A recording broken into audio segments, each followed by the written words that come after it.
Bonjour à tous, bienvenue chez MVP Foot, le journal des éléphants commence.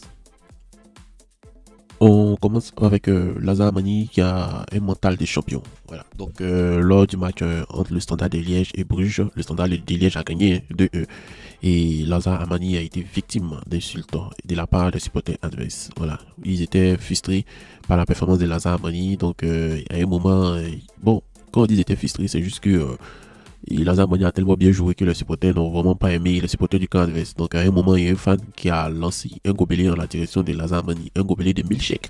C'est le lait, voilà, le lait un peu, voilà, c'est intéressant. Et au lieu de réagir négativement, Lazare Mani a pris le gobelet et a bu tranquillement le jus qui contenait. Et tout le stade était sous le choc. Ouais.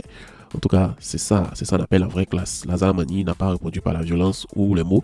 Il a juste montré qu'il était au-dessus de tout ça. Et c'est un mental de champion, c'est un vrai boss sur le terrain, comme en dehors. Ce genre d'attitude prouve qu'il a bien la tête sur les épaules et qu'il est bien posé et qu'il est prêt pour le très haut niveau et on lui dit respect. On continue aussi avec Emmanuel Latelate. Voilà, en tout cas, Emmanuel Latelate a joué son premier match en Major League Soccer et il n'a pas perdu le temps. Hein. Il a été aligné face à l'équipe de Montréal. L'attaquant ivoirien a planté un doublé. Il s'est imposé comme un vrai leader offensif devant plus de 60 000 spectateurs au Mercedes-Benz Stadium.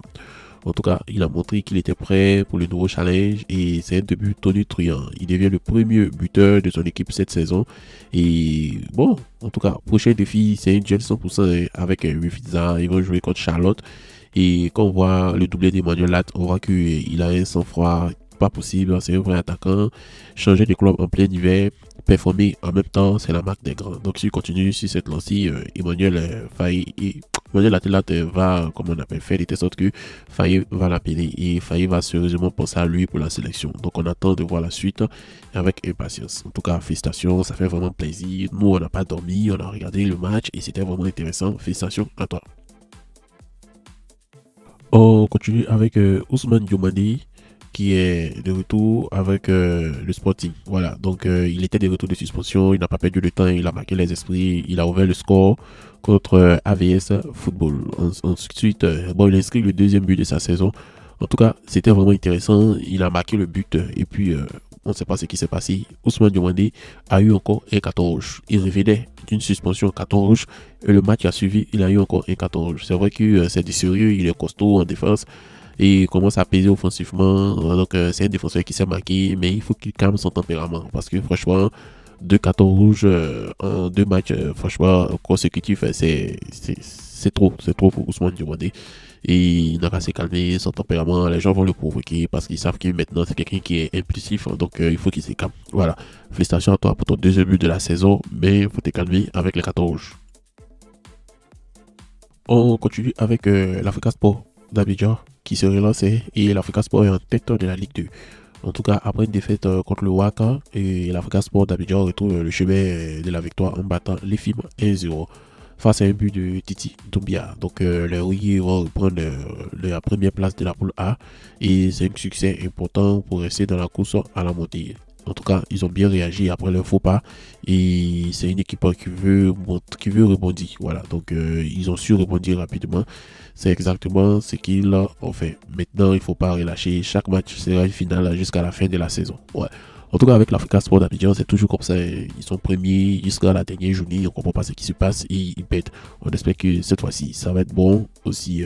Bon, c'est ça. On continue avec Malik Yalkouye qui est décisif avec son club de Stuttgart. Voilà, en tout cas, il continue de briller en Autriche et c'est une très bonne chose. Le milieu de terrain ivoirien a marqué son deuxième but de la saison avec Stuttgart lors de la victoire 2-1 contre BW Leeds. Voilà, c'est bon, c'est une bonne chose. Il est titulaire et discutable depuis le début de la saison et l'ancienne pépite de la SEC nous a totalise désormais 2 buts. En tout cas, le milieu de terrain ivoirien, j'ai dit bien le milieu de terrain ivoirien monte en puissance et ça prouve qu'il a sa place parmi les meilleurs milieux ivoiriens en Europe. Son impact dans le jeu et sa régularité sont impressionnants malgré son jeune âge et s'il continue sur cette lancée, il pourrait taper dans l'œil du sélectionneur. Donc, affaire à suivre. En tout cas, c'est un duel entre Maliens et Ivoiriens et franchement, je pense que les Ivoiriens doivent tout faire pour qu'il vienne à la sélection nationale parce que c'est un golo Kanté. Il va vraiment nous aider et il va vraiment apprendre de ses gens, Michael. On continue avec Seko Fofana qui a été titularisé pour la première fois par son nouvel entraîneur Habib Beye. En tout cas, vendredi dernier, il a connu sa première titularisation sous les ordres d'Habib Beye et ça a mis en avant notre milieu de terrain. L'ancien Lensois n'a pas dessus. Il a joué 61 minutes et il a délivré une performance solide. Il a réalisé 92% de ses passes, il a touché 55 ballons, il a effectué 4 passes en profondeur et centre. Il a également remporté 2 duels aériens et il a réalisé une interception. En tout cas, c'est une première titularisation plus que prometteuse. Il a montré son leadership, son influence au milieu de terrain. Ses statistiques aussi confirment qu'il a la qualité pour briller à ce niveau. Et son entraîneur, Habib Beye, semble avoir trouvé un joueur clé pour son équipe. On espère le voir enchaîner les bonnes performances. Voilà. On voit que Seko Fofana est en train de retrouver petit à petit son rythme et ça fait vraiment plaisir. On espère que d'ici la fin de la saison, il va devenir le Seko Fofana qu'on a tous connu au excellence et qui va venir vraiment aider l'équipe nationale ivoirienne. Félicitations à toi, continue à travailler comme ça et ça va payer. Merci champion. On va parler des pépites maintenant. On a Lévi Néné, voilà, le jeune frère de l'international malien Néné Bidonjeles, qui on sait tous que c'est un Ivoirien mais qui a préféré jouer pour l'équipe du Mali. Son jeune frère, il semble qu'il va jouer avec les éléphants. Donc il a fait un doublé décisif avec son club de Nord-Irlande. Lévi Néné, pour ceux qui ne le connaissent pas, il a 18 ans. Il réalise déjà une performance exceptionnelle avec son club de Nord-Irlande. Il a inscrit un doublé, il a délivré une passe décisive. Voilà.